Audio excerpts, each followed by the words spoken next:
Anna Mae Robertson's journey in the 6888 Central Postal Directory Battalion is a story of heroism, defiance, and unshakable resolve. As World War II raged on, America found itself at a crossroads, forced to rethink who could serve, who could lead, and who truly belonged. For Robertson and her fellow black women in the Women's Army Corps, enlisting wasn't just about answering the call of duty. It was about demanding their place in a nation that often overlooked them. Amid mountains of undelivered mail, they worked tirelessly, not just restoring the lifeline between soldiers and home, but proving that courage, skill, and determination knew no color. Their service didn't just keep the war effort moving, it rewrote history. Born in 1924, Robertson grew up in Arkansas during the era of Jim Crow segregation.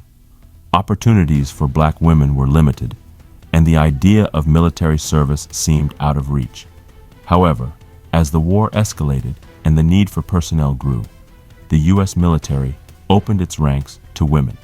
The Women's Army Auxiliary Corps was established in 1942 and later became the Women's Army Corps in 1943.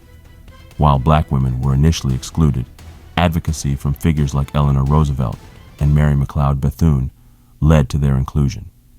This was a significant victory, though black women still faced segregation within the military. Robertson's decision to enlist was shaped by personal circumstances. With her mother passing away at the start of the war and her brother joining the Navy, she sought a new purpose. She initially trained at Fort Des Moines, Iowa, one of the few military bases accepting black WACS. This experience was transformative, exposing her to other women with similar backgrounds and ambitions. Despite the challenges of military life, she adapted quickly.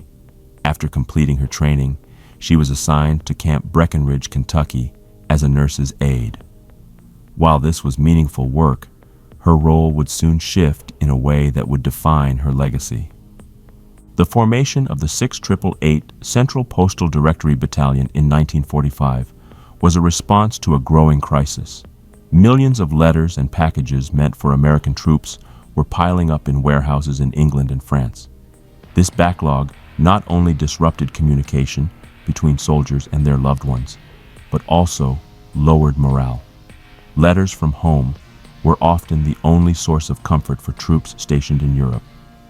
The 6888, made up entirely of black women, was tasked with clearing this massive accumulation of mail.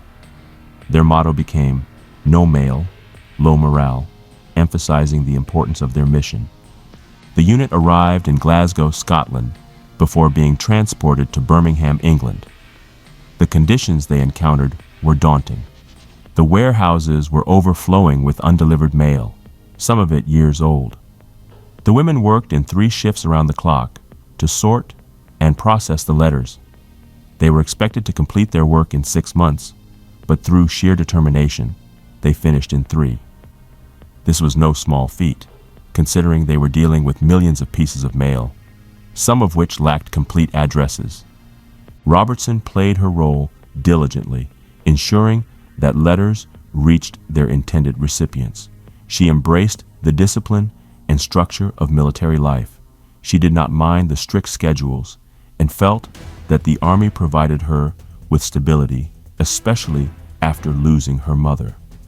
She also found a sense of community among her fellow WACs. Despite being in a segregated unit, she recalled positive experiences and little conflict among her peers. Major Charity Adams, the commanding officer of the battalion, played a crucial role in maintaining morale and advocating for her troops. Their work in England was only the beginning. After successfully organizing the mail backlog there, the 6888 was sent to Rouen, France. The situation was similar, another overwhelming pile of unsorted mail. They applied the same rigorous system and tackled the problem with efficiency.